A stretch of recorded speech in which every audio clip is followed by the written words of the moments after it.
Syukurlah dalam segala hal, sebab itulah yang berkenan kepada Allah.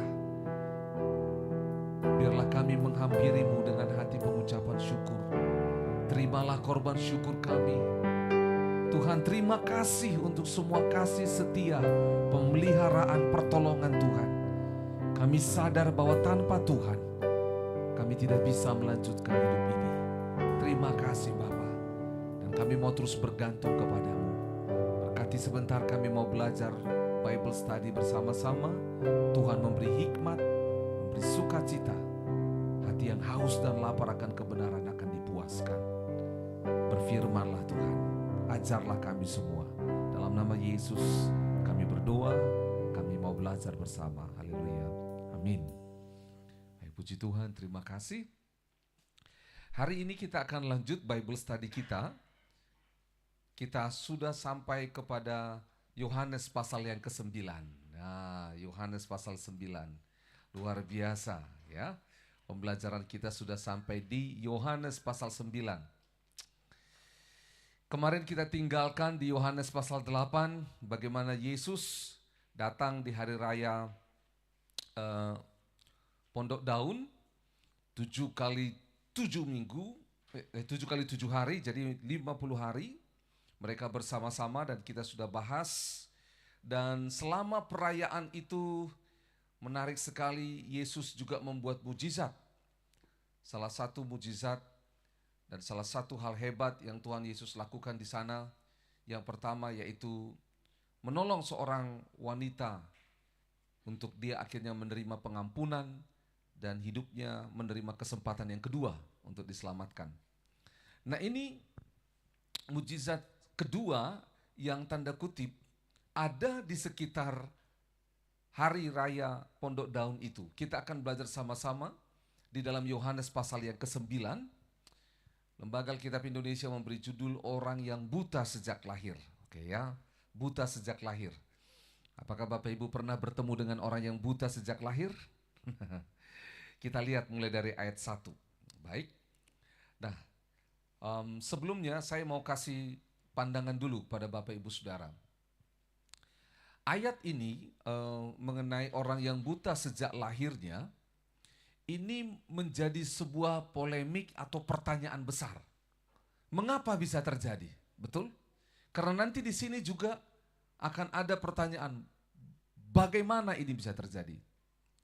Ada sebuah lembaga survei Kristen di dunia, namanya Barna Institute.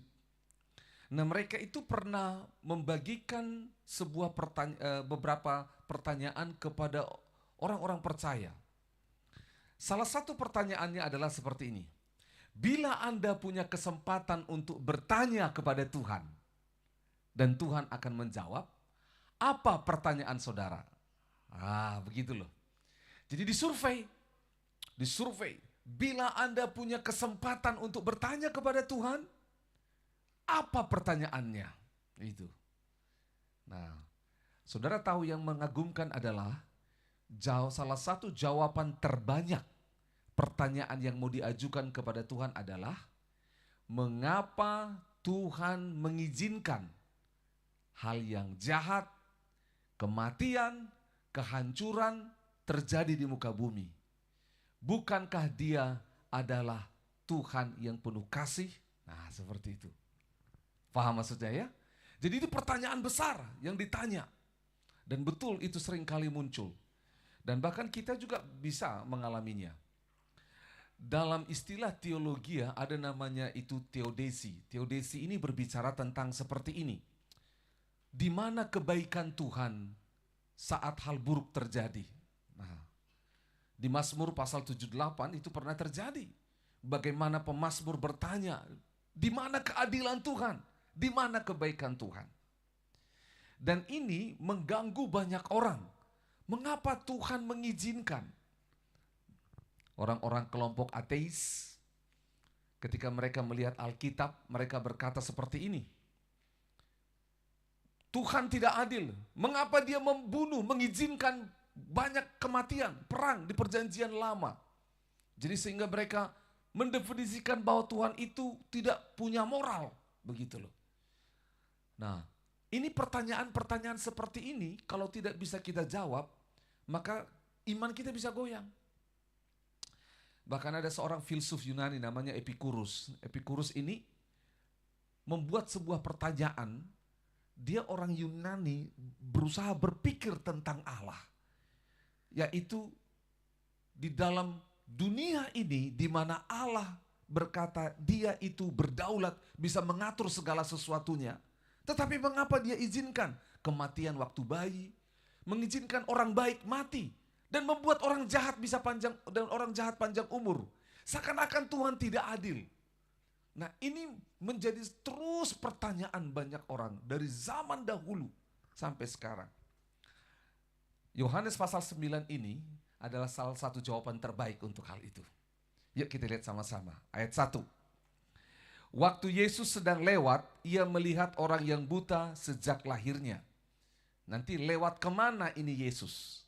Nanti kita akan lihat. Ini pertanyaan yang pertama ya. Mau kemana ini Yesus? Nah, ayat yang kedua. Ingat yang pertama, orang buta sejak lahirnya. Tidak disebut namanya.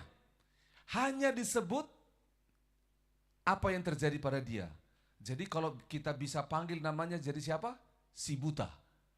Nggak ada namanya. Tidak ada namanya. Di dalam Alkitab banyak orang diberi nama. Tetapi orang buta ini tidak diberi nama. Ayat 2. Murid-muridnya bertanya kepadanya, Rabi, siapakah yang berbuat dosa? Orang ini sendiri atau orang tuanya sehingga ia dilahirkan buta? Nah lihat, ingat baik-baik, orang buta ini sebenarnya adalah kalau nanti kita baca, orang yang meminta-minta di pintu bait suci dan dia sudah dikenal oleh banyak orang, dia buta sejak lahirnya. Dan informasi itu sampai kepada murid-muridnya. Dan itu mengganggu murid-muridnya, sama seperti pertanyaan Barna tadi, sama seperti filsuf tadi. Mereka bertanya, Rabi, siapakah yang berbuat dosa? Orang ini sendiri atau orang tuanya sehingga ia dilahirkan buta? Kan kalau dipikir-pikir di dalam kandungan, dia nggak bisa bikin apa-apa. Jadi ada sebuah iba, sebuah rasa kasihan. Dia tidak berbuat apa-apa, tapi dia korban jadi buta. Dia tidak pernah pilih untuk dia buta, kurang lebih seperti itulah. Itu membuat pikiran daripada murid-murid itu susah untuk mengerti. Ayat 3, jawab Yesus. Lihat, ini dia. Bukan dia dan bukan juga orang tuanya. Tetapi apa? Karena pekerjaan-pekerjaan Allah harus dinyatakan dalam dia. Itu loh. Nah, sebelum lanjut, Yohanes pasal 9 ini menarik sekali karena kita akan menemukan banyak pertanyaan di sana. Banyak pertanyaan. Ada 5 pihak di sana. 5 pihak. Yang pertama, yaitu orang buta itu dan keluarganya. Ada nanti papa dan mamanya. Yang kedua, Yesus. Yang ketiga, murid-murid.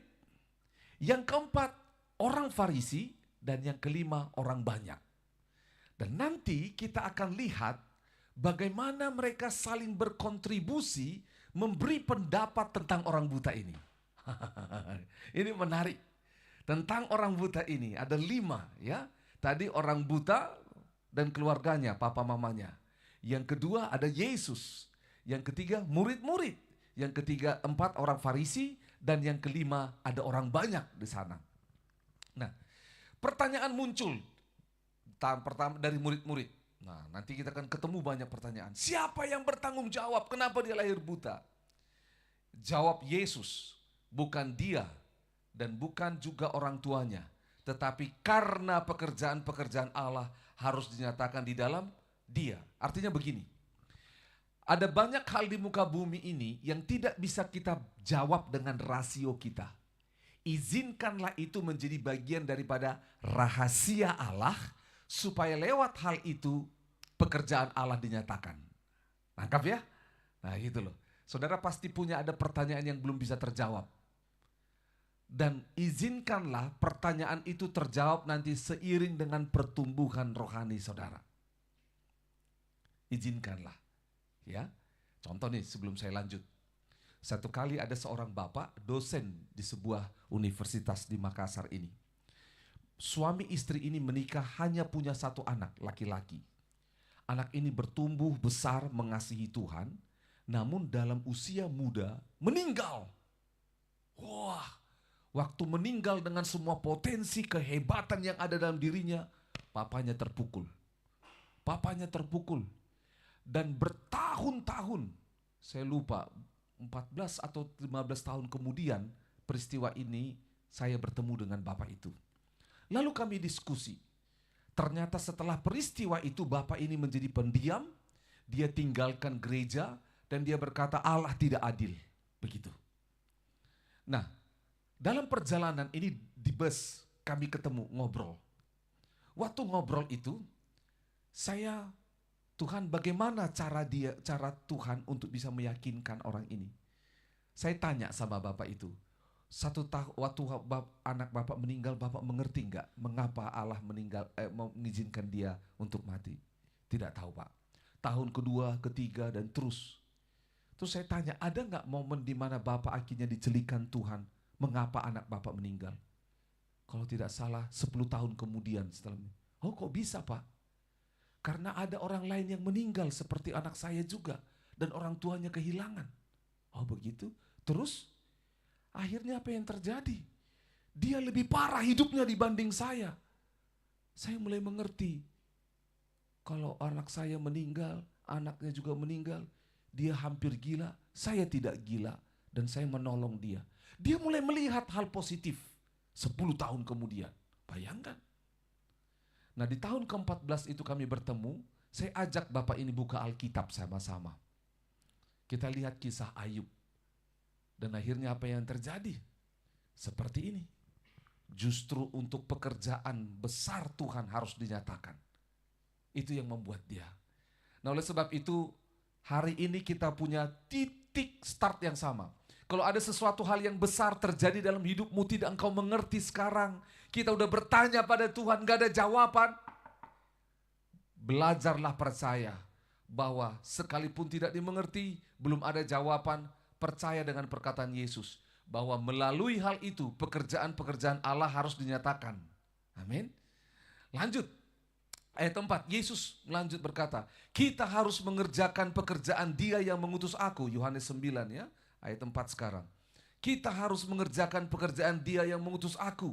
Selagi masih siang akan datang malam di mana tidak ada seorang pun dapat bekerja. Nah ini maksudnya selagi masih ada waktu. Jadi Yesus sedang berkata kepada murid-muridnya, benar, ini punya masalah yang harus ditolong. Tetapi jangan kehilangan fokus. Ingat, Yesus datang untuk apa? Mencari dan menyelamatkan yang terhilang. Jangan sampai orang buta, orang sakit, itu membuat visi besar ini tidak tercapai. Itu maksud Yesus. Selagi hari masih siang, kita harus mengerjakannya. Karena akan tiba malam di mana tidak seorang pun dapat bekerja. Yesus sedang berbicara tentang dua hal pada waktu itu. Yang pertama adalah masanya Yesus. Karena akan tiba masanya Yesus selesai di muka bumi. Itu sebabnya dia harus mengerjakan visi itu selama 3,5 tahun di muka bumi.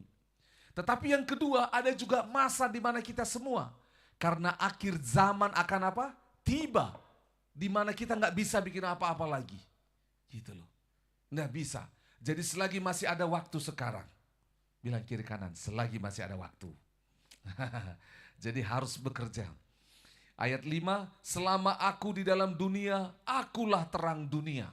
Itu sebabnya dikatakan akan tiba malam. Tiba malam artinya sudah selesai semuanya. Yesus terang dunia yang akan menerangi. Selama pekerjaan itu dikerjakan, Yesus ada di sana. Dia yang menjadi sumber terang. Dia menjadi, ini salah satu ucapan Yesus 7 I am 7. Aku adalah, salah satunya ini, akulah terang dunia. Di sini Yesus berkata. Jadi selama bersama dengan Yesus, kita mengerjakan apa yang menjadi kehendak Yesus. Lanjut ayat 6. Setelah ia mengatakan semuanya itu, ia ngapain? Meludah ke tanah dan mengaduk ludahnya itu dengan tanah, lalu mengoleskannya pada mata orang buta tadi. Nah, oke, kita stop dulu di sini. Ini cara penyembuhan Yesus. Lihat baik-baik. Ada begitu banyak cara Yesus menyembuhkan. Salah satu cara yang paling unik kesembuhan daripada Yesus adalah dengan cara ini. Dan sebelumnya belum pernah terjadi. Oke, angkat kepala saudara. Saudara percaya bahwa Yesus bisa menyembuhkan tanpa meludah? Saudara percaya kalau Yesus hanya berbicara saja bisa dia sembuh? Kita berpikir kenapa harus demikian? Kita berusaha mencoba mengatur banyak hal. Tetapi sebenarnya Yesus, karena bagi Allah tidak ada yang mustahil. Dia sang penyembuh, dengan caranya dia bisa kerjakan. Pendapat teologis kita berkata seperti ini, diambil dari kitab Pengkhotbah, bahwa di muka bumi ini semuanya sudah ada. Tidak ada yang baru, nothing new. Semua sudah Tuhan ciptakan. Terus bagaimana dengan mata? Sudah Tuhan ciptakan. Tapi dia sejak lahir tidak punya mata. Maka banyak pendapat teologis, sang pencipta datang kepada ciptaan mengulangi seperti di perjanjian lama. Dia aduk tanah seperti manusia dibuat dari debu, tanah. Dan ditaruh di matanya dan dia bisa melihat. Jadi ini namanya recreation, penciptaan ulang. Gitu loh. Nah, hanya sang pencipta yang bisa membuat itu. Dokter nggak bisa, tabib tidak bisa. Karena apa? Tabib, dokter hanya bisa memperbaiki apa yang rusak. Artinya sudah ada dulu. Tetapi kalau tidak ada apa-apa nggak bisa. Yang bisa hanya penciptanya.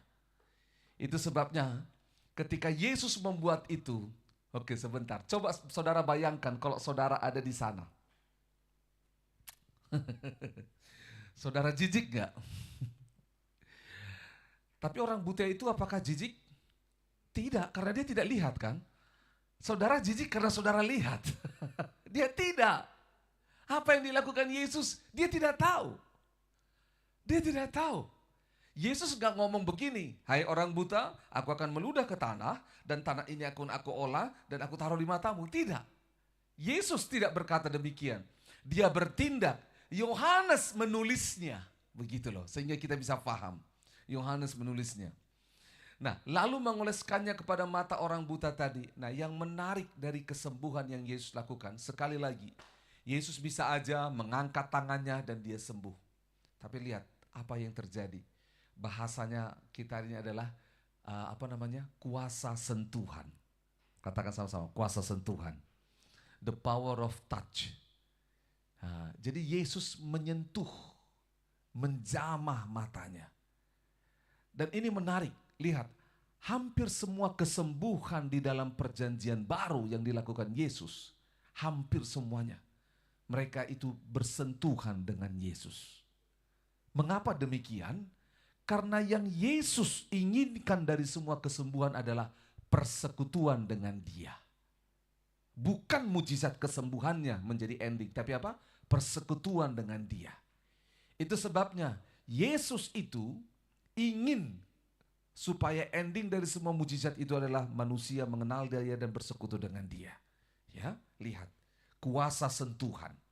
Itu sebabnya saudara apa yang terjadi? Lihat anak-anak ketika dia tantrum, orang tuanya disentuh, dijamah, dipeluk, jadi tenang.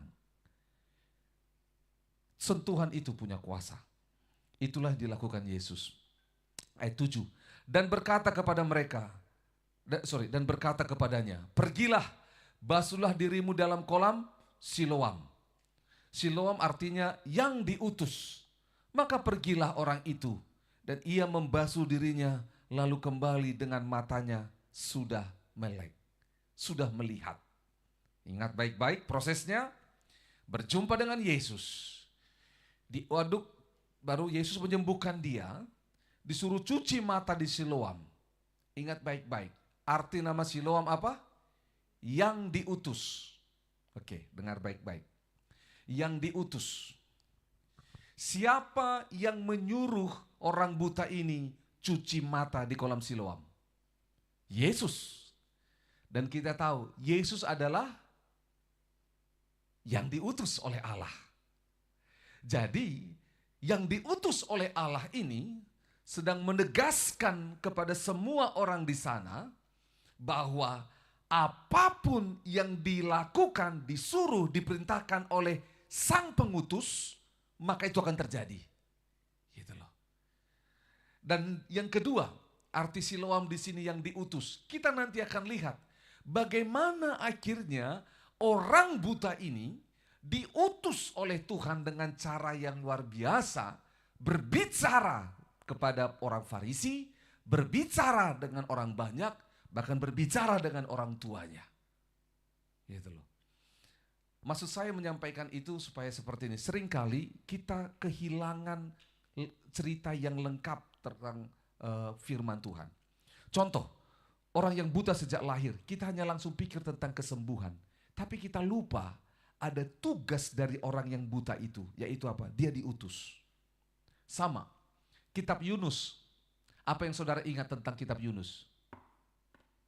Di perut ikan, betul? Tenggelam.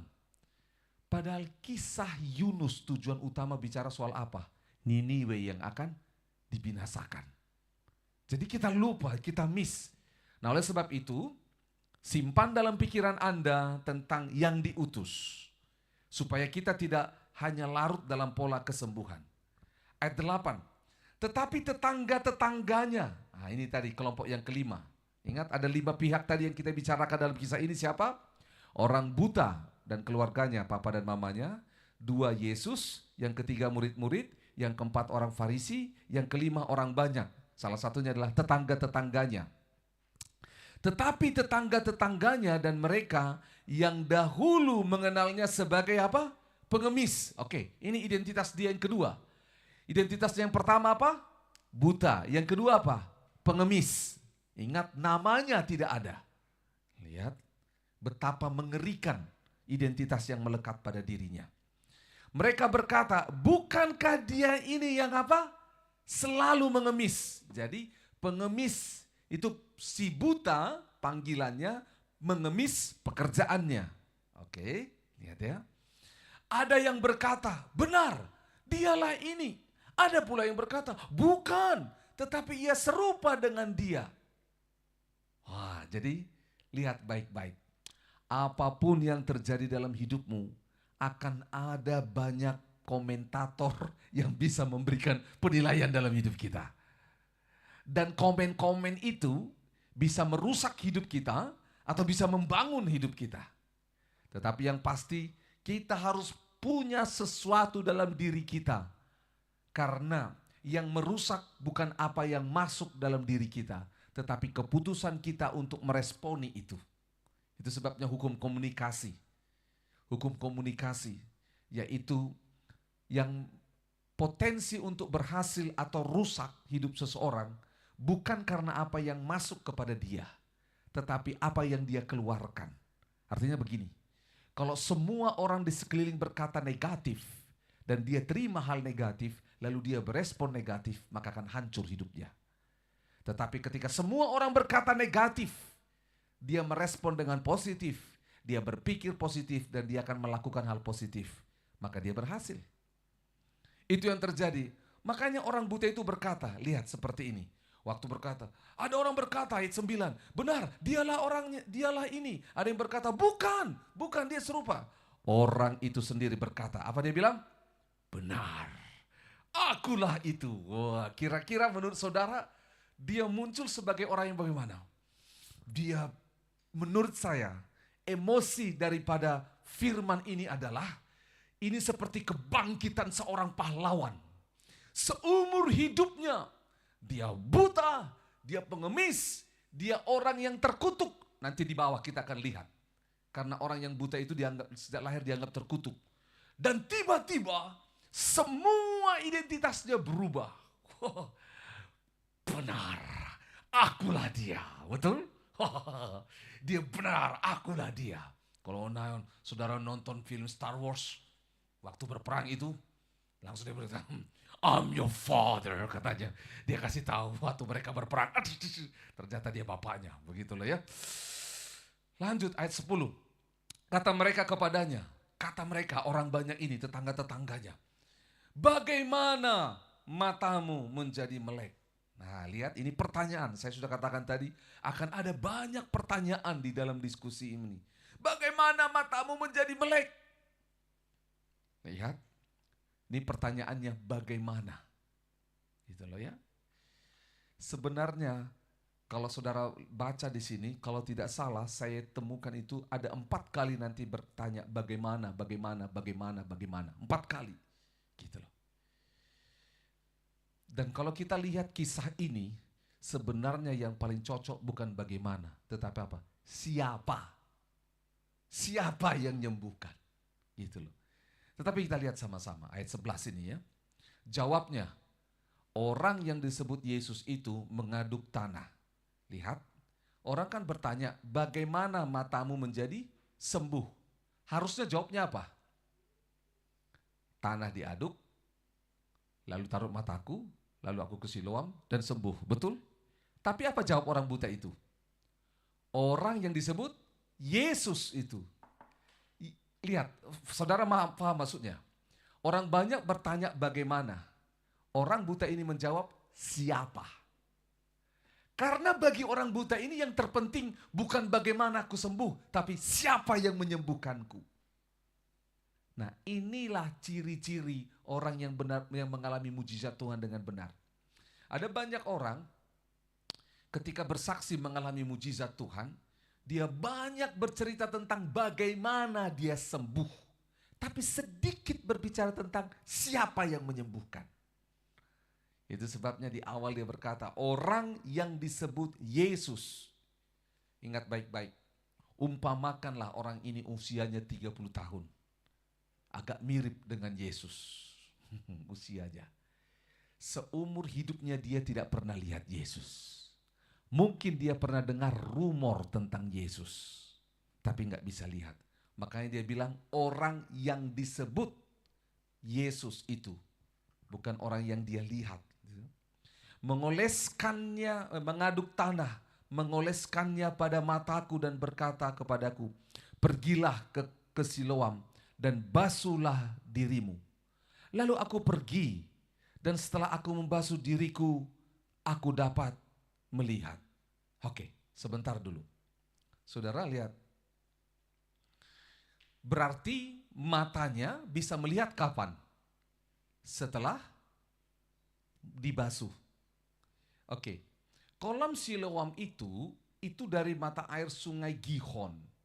Dan di dalam perayaan hari pondok daun itu, yang kita bahas di Yohanes pasal 8, sewaktu Yesus berkata, engkau yang haus, mari datanglah kepadaku. Yang di dalam Yohanes pasal 8 itu, ketika Yesus berkata seperti itu, pada saat itu, adalah masa di mana para imam akan mengambil air dan menuangkannya untuk menunjukkan bagaimana bangsa Israel di padang gurun yang kehausan ditolong oleh Tuhan, dituang air. Nah, jadi kita tahu itu sama-sama. Saya tidak tahu persis jarak antara, karena kejadian ini kolam Siloam dan tempat di mana Yesus bertemu dengan orang buta ini, saya tidak tahu sejauh apa. Tetapi menurut saya, orang buta ini tahu di mana kolam Siloam, sekalipun dia buta. Gitu loh. Karena dia sudah lama di sana. Lihat, dalam perjalanannya menuju kolam Siloam, saya tanya sama saudara, kira-kira ada nggak potensi untuk orang buta ini tidak percaya bahwa dia akan sembuh? Ada, betul? Karena apa? Ingat baik-baik. Kisah ini di pintu bait suci ceritanya. Di pelataran bait suci mau masuk. Dia minta-minta pengemis. Saudara tiba-tiba ketemu Yesus, dioleskan tanah ke matanya, lalu suruh cuci mata ke sana, di kolam Siloam. Saudara, dia sedang meninggalkan pekerjaannya dan pergi ke Siloam.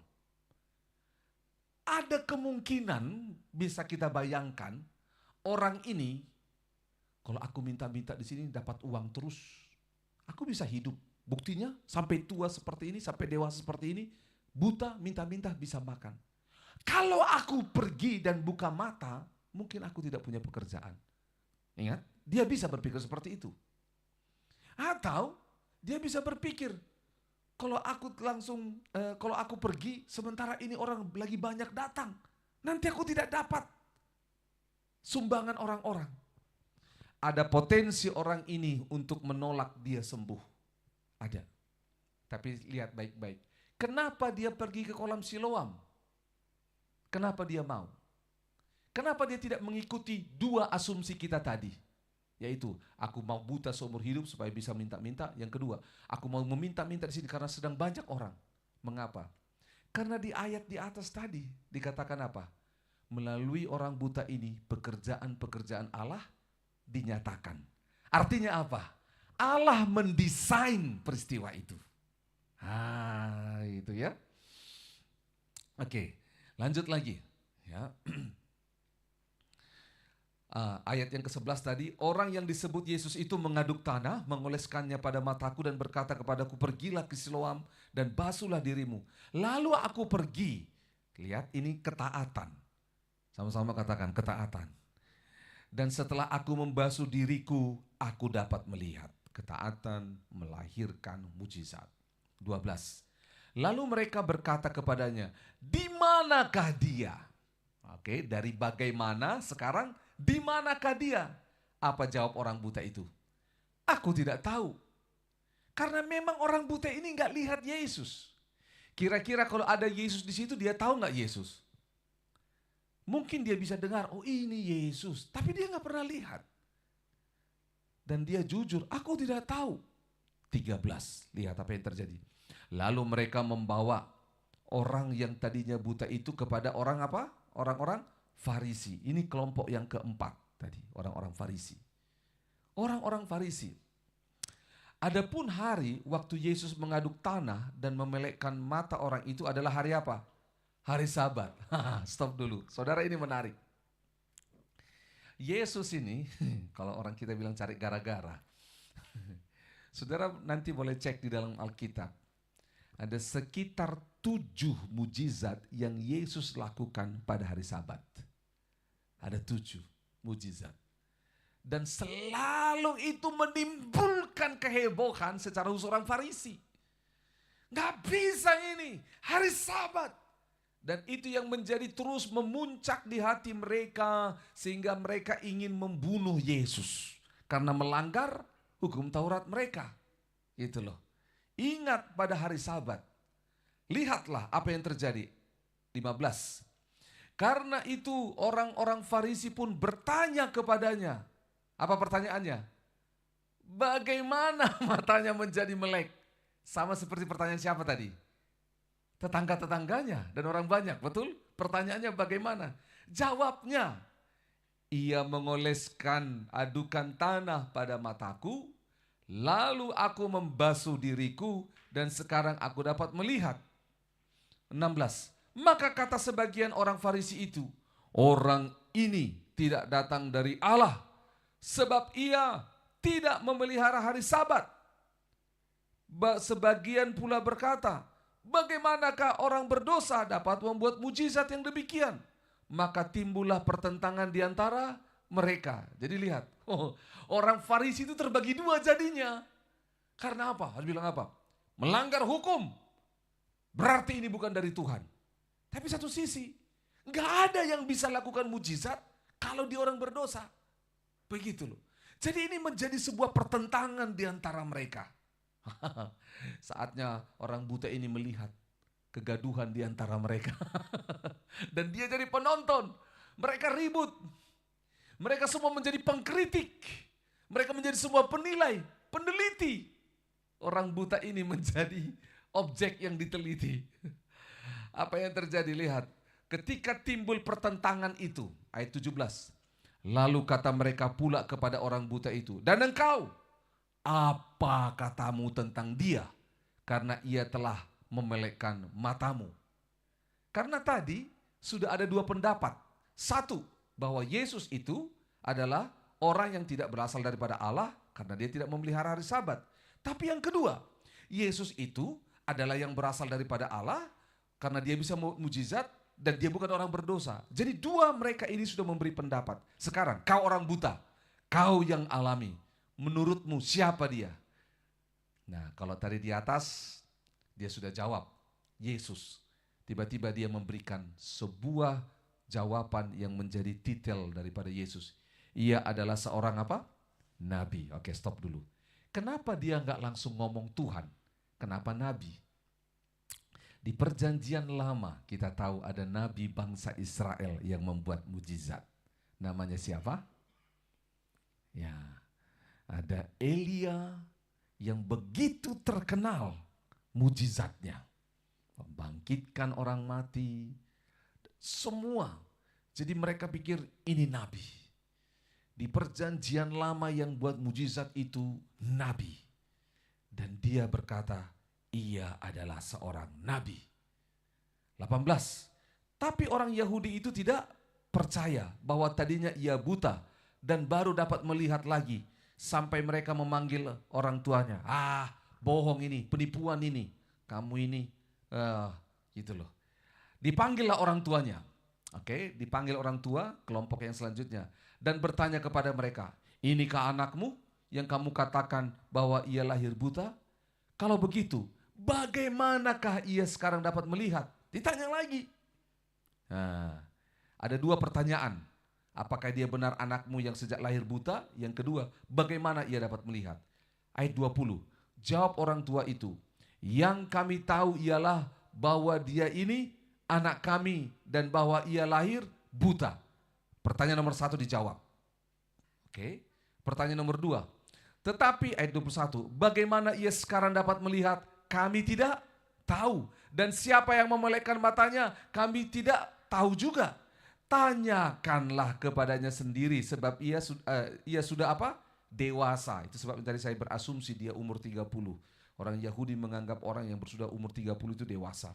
Ia sudah dewasa, ia dapat berkata-kata untuk dirinya sendiri. Jadi dia bisa berbicara atas nama dirinya sendiri. Itu sebabnya Yesus memulai pelayanan di umur 30 tahun. Karena di umur 30 tahun dia bisa menyampaikan pendapat di depan banyak orang. Dan dia sudah dewasa, ia dapat berkata-kata untuk sendiri. Ada tambahannya ayat 22. Orang tuanya berkata demikian karena mereka takut kepada orang-orang Yahudi. Sebab orang-orang Yahudi itu telah sepakat bahwa setiap orang yang mengaku dia, Yesus sebagai Mesias akan dikucilkan. Jadi mereka bilang, terserah. Nah, jadi ini orang tua. Saudara, ini menarik. Sedikit sekali kita tahu cerita tentang orang tuanya. Tapi saya gambarkan 3 hal tentang orang tuanya. Yang pertama, orang tuanya menerima anaknya sebagai orang buta. Tetapi apa yang terjadi? Menurut saya orang tuanya tidak mengasihi anaknya. Mengapa? Dia biarkan anaknya mengemis. Gitu loh. Dan yang ketiga, yaitu orang tuanya apa? Lepas tanggung jawab. Tanya saja dia. Jadi karena apa? Orang tuanya tidak mau dikucilkan. Dia tidak mau tanggung resiko tentang anaknya. Nih, hati-hati tentang orang tua. Kita harus belajar. Gitu loh. Ketika masa, jadi kan mengemis. Dia mengemis dapat uang. Kira-kira uang hasil dia mengemis pasti dinikmati oleh orang tuanya. Betul? Tapi ketika anak ini dalam masa sulit, orang tuanya lepas tangan. Tanya aja dia sendiri. Dia nggak mau dikucilkan. Gitu loh. Ayat 24. Lalu mereka memanggil sekali lagi orang yang tadinya buta itu dan berkata kepadanya, katakanlah kebenaran di hadapan Allah. Kami tahu bahwa orang itu orang berdosa. Oke, stop dulu. Saya mau kembali sedikit lagi ke atas. Saudara dengar, akan ada masa di mana saudara, imanmu harus kau pertanggungjawabkan sendiri. Di luar daripada orang tuamu, di luar daripada orang-orang di sekelilingmu. Mempertanggungjawabkan. Karena apa? Orang di sekeliling kita bisa lari, bisa takut. Oleh sebab itu kita harus punya keyakinan iman. Gitu loh. Akan ada orang yang berusaha untuk membunuh imanmu. Ada orang-orang yang tidak yakin dengan apa yang kau imani. Ada banyak orang yang kami layani seperti ini dan mereka takut dengan iman mereka yang baru. Karena apa? Akan dikucilkan. Saudara juga mungkin mengalami peristiwa ketika saudara mulai taat pada firman Tuhan, kau dikucilkan. Dengar baik-baik. Bertahanlah kepada Tuhan yang telah melakukannya bagimu. Kita lanjut. Nah, waktu mereka sekali lagi memanggil orang buta itu dikatakan, ini lihat, mereka memaksa orang buta ini. Dia ngomong, katakanlah kebenaran di hadapan Allah. Oke, ingat ya. Katakan kebenaran di hadapan Allah. Kami tahu bahwa orang itu orang berdosa. Oke, angkat kepala saudara. Jadi seakan-akan dia ngomong gini, katakan kebenaran di hadapan Allah dengan cara berbohong. Ya kan? Dia suruh orang buta ini berbohong dengan mengatakan bahwa Yesus sudah berdosa. Yesus berdosa karena dia langgar hukum Taurat. Dia langgar yang namanya hari Sabat. Gitu loh. Saudara tahu apa yang terjadi? Orang buta ini mendengar itu. Yang pertama, ada kebenaran Allah. Tetapi sebelum orang buta ini mengatakan kebenaran yang mereka minta kebenaran Allah, mereka memasukkan kebenaran mereka sendiri. Hati-hati. Kadang-kadang kita bersembunyi di balik kebenaran Allah, padahal itu kebenaran diri kita sendiri. Seperti orang Farisi ini. Orang Farisi ini. Dia bilang itu kebenaran Allah, padahal itu kebenaran mereka. Mereka mau menambah teman untuk menghakimi Yesus bahwa dia adalah orang berdosa. Gitu loh. 25, jawabnya. Apakah itu orang berdosa? Aku tidak tahu. Maksudnya Yesus, apakah orang itu berdosa? Aku tidak tahu. Tetapi satu hal aku tahu, yaitu bahwa aku tadinya buta, sekarang dapat melihat. Wah. Oke, ini menarik. Kita akan pelajari lebih dalam. Ada banyak hal dalam hidup seperti orang buta ini. Dia ditanya tetangganya, enggak tahu aku. Ditanya orang tuanya, enggak tahu. Ditanya orang Farisi, enggak tahu. Saudara, bersandarlah pada apa yang kau tahu tentang Tuhan sekalipun itu sedikit. Dia ngomong apa? Aku enggak tahu semuanya. Satu hal yang aku tahu. Dulu aku buta, sekarang dapat melihat. Ini namanya kesaksian pribadi.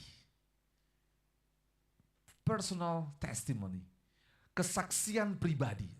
Dan dengar, kesaksian pribadi itu hukumnya itu legal. Artinya apa? Kita bebas menceritakannya karena itu yang kualami. Itu yang kualami. Itu sebabnya sangat sayang bila kita nggak punya pengalaman tentang Tuhan. Saudara dengar, dia bisa saja tidak teologis. Dia tidak tahu teologi, siapa Tuhan, siapa ini dan segala macam. Dia tidak tahu hukum Taurat dan semuanya. Dia tidak berpendidikan. Dia kalangan yang terbuang. Dia pengemis. Dia buta sejak lahir. Aku gak punya pengetahuan apapun. Aku gak bisa jawab semua pertanyaan. Tapi aku punya pengalaman. Dulu aku buta, sekarang aku melihat. Saudara, inilah yang kita kejar daripada Tuhan, mengalami Tuhan. Sehingga ketika Yesus bertanya kepada murid-muridnya, menurut banyak orang siapakah aku? Oh, engkau ini, engkau ini, engkau ini, engkau nabi dan semuanya. Engkau Elia, disebutlah semuanya. Tiba-tiba Yesus berkata, menurutmu siapakah aku? Jadi ada pertanyaan dan jawaban tentang Yesus menurut banyak orang, tapi menurut kita secara pribadi. Jawablah dengan apa yang kita imani dan kita alami. Itu powerful. Makanya kemarin kita belajar dalam retreat permuridan, yaitu SMS. Apa itu? SMS Yesus. Sebelum mengenal Yesus, S yang pertama. Yang kedua, bagaimana mengenal peristiwa mengenal Yesus. S yang terakhir adalah setelah mengenal Yesus, bagaimana hidupnya. Oke, kita ambil itu, SMS Yesus ke dalam Yohanes pasal 9. Orang buta sebelum mengenal Yesus, apa yang terjadi? Dia mengemis, dia buta sejak lahir, dia meminta-minta, dia orang terkutuk, dia dibuang orang. Bagaimana dia mengenal Yesus? Yesus datang kepadanya. Yesus datang kepadanya, menyembuhkan dia, mengoleskan tanah di matanya, dan dia mencuci muka di kolam Siloam, dan dia sembuh. Sekarang S, setelah mengenal Yesus, yaitu apa? Dia bercerita kepada orang banyak bahwa Yesus yang menyembuhkannya. Nah, oke, kita lanjut lagi. Lihat ya. Ketika dia berkata, aku tadinya buta dan sekarang dapat melihat. Dari ayat inilah seorang Isaac Newton itu mengambil sebuah lagu Amazing Grace. Jadi Isaac Newton ini dulu dia ini orang yang tidak baik. Saudara boleh googling. Jadi secara hidupnya Isaac Newton ini dia dulu itu adalah pedagang budak. Jadi diambil orang-orang, diperjualbelikan. Lalu dia bertobat. Dan ayat ini menusuk hatinya membuat dia bertobat. Itu sebabnya lagu itu ada. Amazing grace, how sweet the sound that saved a wretch like me. Terus apa dia bilang? I once was lost, but now am found. Was blind, but now I see. Dia ayat ini yang dia ambil. Nah, oleh sebab itu nanti akan ada pertanyaan refleksi untuk kita bawa pulang secara khusus dari ayat itu. Dulu aku buta, sekarang melihat. Kita lanjut. Ayat yang ke-26. Kata mereka kepadanya, apakah yang diperbuatnya kepadamu? Bagaimana ia memelekkan matamu? Wah, ingat ya, terus pertanyaan demi pertanyaan muncul. Bagaimana? 27. Jawabnya, telah kukatakan kepadamu dan kamu tidak mendengarkannya.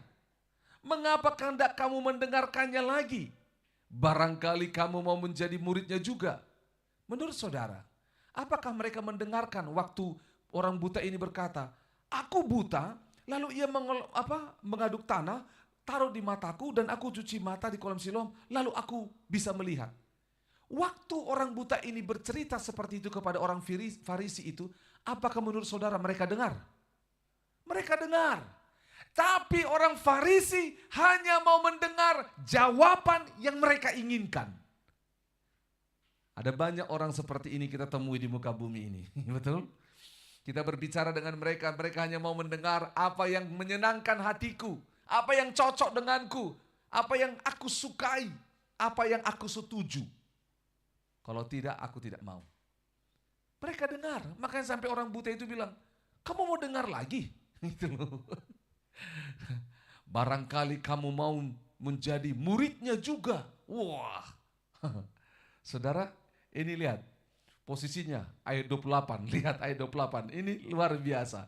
Sambil apa? Mengejek mereka berkata kepadanya. Sambil mengejek mereka berkata kepadanya. Jadi lihat, tiba-tiba dia bilang, aku gak tahu, tapi dulu aku buta, sekarang melihat. Gimana caranya? Udah aku jelaskan tadi. Jangan-jangan kamu mau jadi muridnya. Mereka marah, mereka ngejek. Orang buta itu, mantan orang buta itu, dia bilang, engkau murid orang itu, yaitu murid Yesus. Tetapi kami murid-murid siapa? Musa. Nah, mereka selalu berpikir, karena Musa yang menerima hukum Taurat daripada Allah dan mengajarkannya kepada bangsa Israel. Sehingga mereka berkata, Musa itu menjadi guru mereka, mereka muridnya. Kalau saudara baca di dalam Yohanes pasal 8, kita bahas kemarin, bagaimana tentang kebenaran. Di Yohanes 8:31 dikatakan Yesus. Lalu Yesus berkata kepada orang Yahudi yang telah percaya kepadanya, jikalau kamu tetap dalam firman-Ku, kamu benar-benar murid-Ku, dan kamu akan mengetahui kebenaran, dan kebenaran itu akan memerdekakan kamu. Jawab mereka, kami adalah keturunan Abraham, dan tidak pernah menjadi hamba siapapun. Nah, mereka berkata, gak pernah.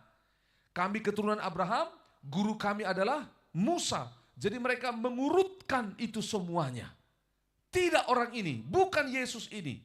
Karena apa? Abraham tidak melanggar Sabat, Abraham tidak melanggar Taurat, juga Musa tidak. Jadi mereka berusaha untuk mengkonfrontasi. Lihat apa yang terjadi. 29. Kami tahu bahwa Allah telah berfirman kepada Musa, tetapi tentang dia itu kami tidak tahu dari mana ia datang. Jadi semua firman yang sampai kepada Musa dan nubuatan para nabi, mereka tunggu, tetapi mereka tidak mau penggenapannya pada Yesus. Makanya dia bilang, kami tidak tahu dari mana ia datang. Sesungguhnya mereka tahu Yesus itu dari mana. Karena sebelum-sebelumnya mereka bilang, Yesus ini anak siapa? Yusuf dan Maria. Bukankah saudara-saudaranya ada di antara kita? Gitu loh. Tetapi maksud mereka adalah kami tidak tahu dari mana ia datang. Dia tidak mengerti bagaimana dia bisa mengalami kuasa itu semuanya.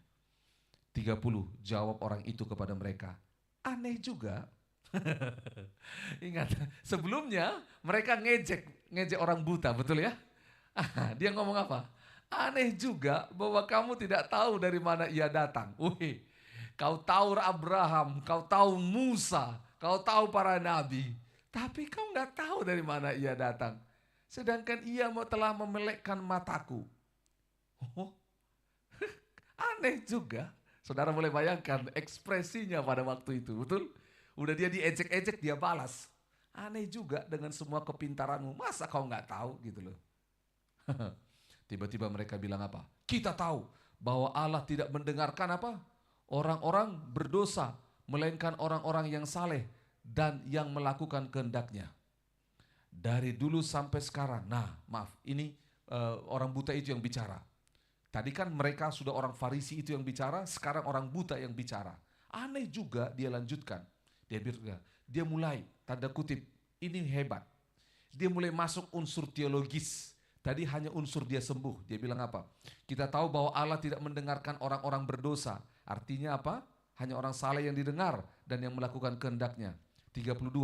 Dari dahulu sampai sekarang tidak pernah terdengar bahwa ada orang yang memelekkan mata orang yang lahir buta. Jikalau orang itu tidak datang dari Allah, ia tidak dapat berbuat apa-apa. Stop dulu, saudara dengar. Sepanjang perjanjian lama, betul, tidak ada mujizat orang buta disembuhkan. Tidak ada. Dan dia adalah saksi pertama bahwa dia disembuhkan.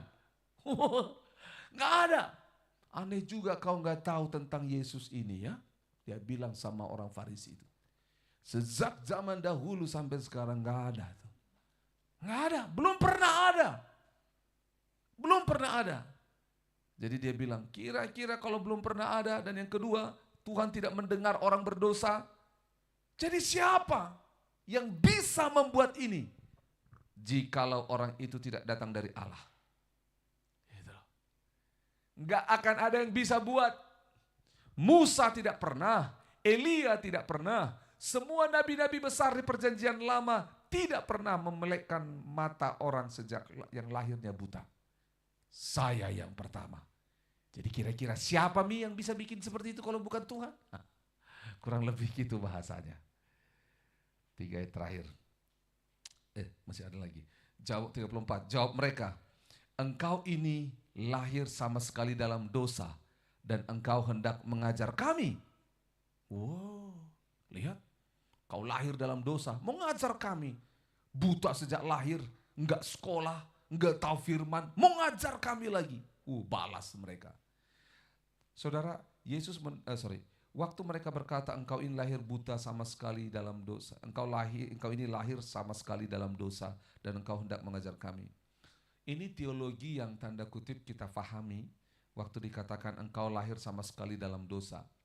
Tetapi dia yang lahir dosa, orang Farisi tidak. Mengapa bisa?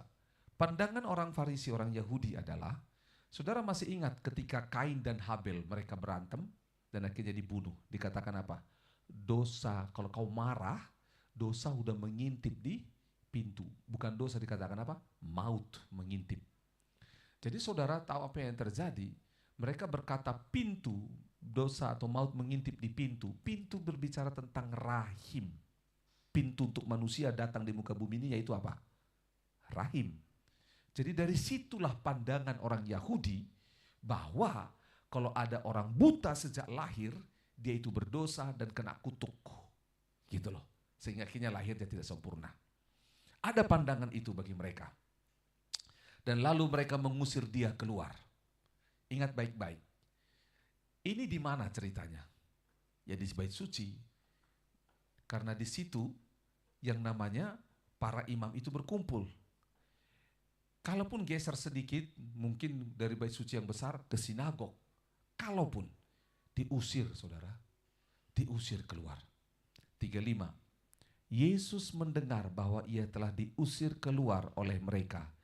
Kemudian ia bertemu dengan dia dan berkata, percayakah engkau kepada Anak Manusia? Ini menarik. Mengapa? Karena Yesus yang bertemu dengan dia. Yesus yang temui dia. Amin. Itu sebabnya nanti kita baca di Yohanes pasal yang ke-15. Bukan kamu yang pilih aku, tapi aku yang pilih. Dengar baik-baik. Orang Farisi usir, Yesus temui. Orang Farisi tolak, Yesus terima. Akan terjadi ketika kebenaran datang dalam hidupmu. Ada yang menolakmu, tapi ingat, Yesus menerimamu. Akan terjadi di mana engkau hidup dalam kebenaran, engkau akan diusir, tetapi Yesus akan datang menjemputmu, bertemu denganmu. Gitu loh. Ingat baik-baik. Ini keren sekali. Dan Yesus berkata kepadanya, percayakah engkau kepada Anak Manusia? Tiba-tiba menggunakan anak manusia di situ. Nah, mengapa kata anak manusia? Sedikit. Sejak di zaman perjanjian lama, ada nubuatan tentang anak manusia, anak manusia, anak manusia. Salah satunya kita lihat ketika yang namanya Sadrak, Mesak, dan Abednego. Mereka dimasukkan ke dalam dapur perapian. Tiba-tiba 3 orang ini sudah dibakar. Tiba-tiba ada orang yang keempat datang. Dikatakan rupanya seperti anak manusia. Jadi gitu. Dan kata anak manusia ini adalah hal yang diucapkan oleh orang Yahudi berulang-ulang untuk menunjukkan tentang Mesias yang sedang mereka tunggu itu. Percayakah engkau kepada Anak Manusia? Dia bilang, apa jawabnya? 36. Jawabnya, siapakah dia Tuhan? Supaya aku percaya kepadanya. Karena tentang Anak Manusia ini sudah diajar kepada orang Yahudi sejak kecil. Menantikan sang Anak Manusia itu. Siapa dia? Aku buta, aku nggak tahu. Siapa dia Tuhan? Oke, sebentar. Yesus menyembuhkan 2 kebutaan. Yang pertama, buta secara fisik tidak bisa melihat. Yang kedua, buta rohani tidak bisa melihat Tuhan. Yang pertama Tuhan Yesus sembuhkan dengan pergi ngoles tanah di matanya dan mencuci mata di kolam Siloam. Yang kedua, bertemu kembali dengan Yesus. Dan akhirnya apa yang terjadi? Disembuhkan kebutaan rohaninya. Masih ingat waktu saya khotbah tentang 10 orang kusta. Berapa sembuh? 10 sembuh. Berapa yang kembali kepada Yesus? 1. 9-nya hanya sembuh secara fisik. Tapi yang 1 yang kembali kepada Yesus sembuh secara utuh. Nah, lihat, sama ini. Dia pertama kali sembuh secara fisik, ada kesembuhan, dicelikkan secara fisik. Yang kedua, melihat secara rohani. Ayat 37, kata Yesus kepadanya, engkau bukan saja melihat dia, tetapi dia yang sedang berkata-kata dengan engkau, dialah itu. Ini frasa kedua yang dipakai oleh Yesus. Yang pertama di mana? Dengan perempuan Samaria di sumur itu. Betul? Tunjukkanlah kepadaku siapa? Dia yang bersama denganmu. Gitu loh ya. Ayat 38, katanya, aku percaya Tuhan. Lalu ia sujud menyembahnya. Kata menyembah itu dalam bahasa aslinya proskuneo. Dia sujud menyembahnya. Kata Tuhan yang pertama di atas, jawabnya siapakah dia Tuhan? Itu berbicara tentang Tuhan. Karena mungkin engkau pengajar, engkau yang hebat, engkau bisa melakukan kesembuhan, mungkin engkau nabi. Tapi kata Tuhan di ayat yang ke-38 adalah Tuhan yang adalah Allah yang mereka tunggu itu. Jadi dia berubah, gitu loh. Dia menyembahnya, dia sujud menyembahnya. Dia langsung rata dengan tanah. Karena apa? Gak layak, dia langsung sembah. Begitu loh.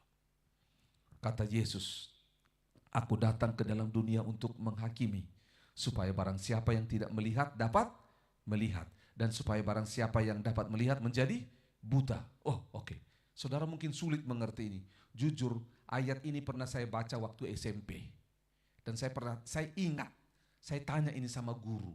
Kenapa? Saya nggak ngerti maksudnya. Coba, aku datang ke alam dunia untuk menghakimi supaya barang siapa yang tidak melihat dapat melihat. Saudara terima nggak itu? Kalau kita nggak lihat, tiba-tiba bisa bertemu Yesus jadi bisa melihat. Tapi yang kedua, supaya barang siapa yang dapat melihat jadi apa? Buta. Saya nggak terima. Kenapa Yesus butakan orang? Terus di atas penghakiman, apa hubungannya? Dalam perjalanan iman saya mengerti hal ini. Jadi Yesus, dengar baik-baik. Kehadiran Yesus di muka bumi ini, dia tidak langsung menghakimi dan membuat keputusan tentang penghakimannya. Nanti dia akan hakimi semua orang, karena dia adalah hakim yang adil. Tetapi ketika dia datang, dia menjelaskan kepada orang-orang. Ini yang akan terjadi, ini akan terjadi, ini akan terjadi. Apa yang kau percayai akan membawamu kepada penghakiman. Itu dia. Jadi kehadiran Yesus menolong orang lain untuk tahu tentang penghakiman yang akan datang. Itulah. Makanya nanti kita akan lihat apa maksud Yesus. Orang yang tidak melihat akan jadi dapat melihat, dan orang yang dapat melihat menjadi buta. Nanti di akhir akan ketemu. Saya lanjut dulu. 2 ayat lagi. Kata-kata itu didengar oleh beberapa orang Farisi yang berada di situ. Dan mereka berkata kepadanya, apakah itu berarti bahwa kami juga apa? Buta. Oh, jadi maksudmu, ini orang buta, kau datang, lalu dia melihat. Dan kami yang melihat akan jadi buta. Berarti itu kami. Yesus bilang apa? Jawab Yesus kepada mereka, sekiranya kamu buta, kamu tidak berdosa. Tetapi karena kamu berkata kami melihat, maka tetaplah dosamu. Artinya apa? Yesus sedang berkata seperti ini.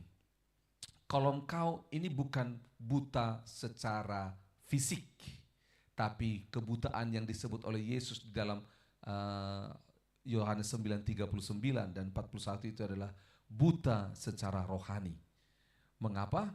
Karena mereka menganggap diri mereka tidak berdosa, sementara semua manusia sudah jatuh dalam dosa. Itu loh ya. Lalu yang kedua, mereka tidak mempercayai Yesus sebagai Mesias yang datang. Itu sebabnya Yesus berkata, kamu buta. Ketika dikatakan kamu melihat, maka tetaplah dosamu. Bukan dikatakan kamu melihat dan kamu tetap dalam buta. Tidak. Tapi ketika dikatakan tetaplah dosamu, jadi begini. Ayat 39. Orang buta ini yang tadi buta fisik, sekarang dicelikan matanya. Yang kedua buta rohani, karena berjumpa dengan Yesus, akulah dia. Dan dia percaya, lalu menyembah. Akhirnya apa? Dia bisa melihat buta secara rohaninya terbuka. Tetapi orang yang melek mata secara jasmani, mereka lihat Yesus. Mereka dengar Yesus. Yesus berkata tentang siapa dirinya. Sebelumnya dia katakan aku terang dunia. Tapi mereka tidak percaya. Kenapa dikatakan tetaplah dosamu? Bukan hanya butanya yang dikatakan. Tetapi berbicara tentang rohaninya. Bukan buta secara jasmani. Itu sebabnya Yesus berkata maka tetaplah dosamu. Tetap dosanya karena apa? Tidak percaya kepada Yesus. Sebab itu hari ini dari Yohanes pasal yang ke-9 ada 4 hal bisa kita simpulkan. Oke ya. Yang pertama, ada peristiwa di muka bumi ini dan ada pertanyaan di muka bumi ini yang tidak bisa kita jawab. Ketika itu terjadi pada kita, ambillah apa yang dijawab oleh Yesus, yaitu apa? Hal itu terjadi supaya pekerjaan Allah dinyatakan. Ya, untuk hal-hal yang tidak kita bisa mengerti. Nanti satu waktu akan mengerti. Ingat di awal para murid tidak mengerti, tetapi di akhir akhirnya mengerti. Sama, kalau hari ini kita mengalami sesuatu yang tidak kita mengerti, tetap setia kepada Tuhan. Nanti dalam perjalanan imanmu kau akan mengerti. Poin yang pertama. Poin yang kedua, kita lihat sama-sama, yaitu apa? Cara Yesus membawa orang-orang kepadanya. Yaitu apa? Dengan cara mujizat. Tetapi itu bukan akhir. Karena yang Yesus minta adalah pengenalan akan Dia. Betul? Jadi bukan mujizat itu hanyalah sarana. Ujungnya adalah pengenalan akan Dia. Makanya orang buta itu proskuneo kurios. Dia bilang apa? Dia menyembah Yesus yang adalah kurios, yang adalah Allah itu. Gitu loh. Jadi cara Yesus membawa orang kepadanya bisa melalui mujizat, tetapi tujuan akhirnya adalah pengenalan akan Allah. Yang ketiga, poin yang ketiga yang kita belajar dari firman Tuhan ini. Ketika kita mengalami perjumpaan dengan Tuhan, itu akan menjadi kesaksian sekaligus menjadi berita, Injil, kabar baik. Makanya Siloam yang diutus, orang ini menjadi diutus. Sang pengutus mengutus yang namanya orang buta ini. Pengalaman tentang Tuhan, ingat baik-baik. Pengalaman tentang Tuhan itu menjadi kesaksian kita kepada banyak orang. Dan itu powerful, berkuasa. Enggak harus buta dulu kita. Kita sebut saja apa dosa kita diampuni dan hari ini aku hidup berdamai dengan Allah. Itu merupakan mujizat. Itu kesaksian. Ya. Jadi enggak harus saya dulu narkoba, saya dulu cerai, saya dulu KDRT, saya dulu enggak. Tidak harus seperti itu. Apapun kondisi kita semua manusia, kita punya sesuatu yang buat kita buta, yaitu dosa. Dan Tuhan menyembuhkan kita dengan pengampunan. Yang terakhir, kebenaran ada harganya. Kebenaran ada harganya. Ada harga dari sebuah kebenaran. There is a price for the real truth. Ada harga untuk sebuah kebenaran yang nyata. Karena apa? Orang-orang akan meragukan kita. Bertanya. Orang-orang akan menyudutkan kita. Orang-orang akan menggoncang pertanyaan itu. Tapi bersandarlah karena apa? Kebenaran itu sendiri akan membela kita pada akhirnya. Bukan kita yang membela kebenaran, tapi kebenaran itu yang membela kita. Amin. Demikian firman Tuhan. Yohanes pasal 9. Dulu aku buta, sekarang melihat. Kita berdoa. Terima kasih untuk firman Tuhan. Kami bersyukur. Biarlah pembelajaran malam hari ini boleh menolong kami. Tuhan, kami mau terima refleksi ini. Lihatlah kami, mungkin secara jasmani kami tidak buta, tapi mata rohani kami buta. Celikanlah kami ya Tuhan, supaya kami bisa memandang-Mu sebagai Tuhan di atas segalanya. Dan utuslah kami ya Tuhan. Utus kami Tuhan. Ada banyak orang buta di luar sana. Utuslah kami kepada mereka untuk kami bercerita bahwa ada Yesus yang bisa mencelikkan mata orang buta, bisa mencelikkan hati yang buta, pikiran yang buta. Apapun yang membuat hidup kami dan orang-orang di luar sana menjadi buta, kami tahu Yesus sudah mengalahkan, Yesus sudah menyelesaikannya. Terima kasih. Tuhan, tolonglah kami untuk boleh hidup dalam kebenaran-Mu. Sekalipun ada harga yang harus kami bayar. Kalaupun kami ditolak, dibuang, diusir. Tapi kami tahu, sorga, Allah menyambut, menerima kami. Bersama dengan kami. Terima kasih Tuhan. Kami bersyukur, biar kebenaran firman ini hidup dalam kami. Dalam nama Tuhan Yesus Kristus, Sang Anak, kami sudah berdoa. Haleluya. Amin. Baik, sampai bertemu dalam Bible Study 2 minggu depan. Tuhan Yesus memberkati. Oke.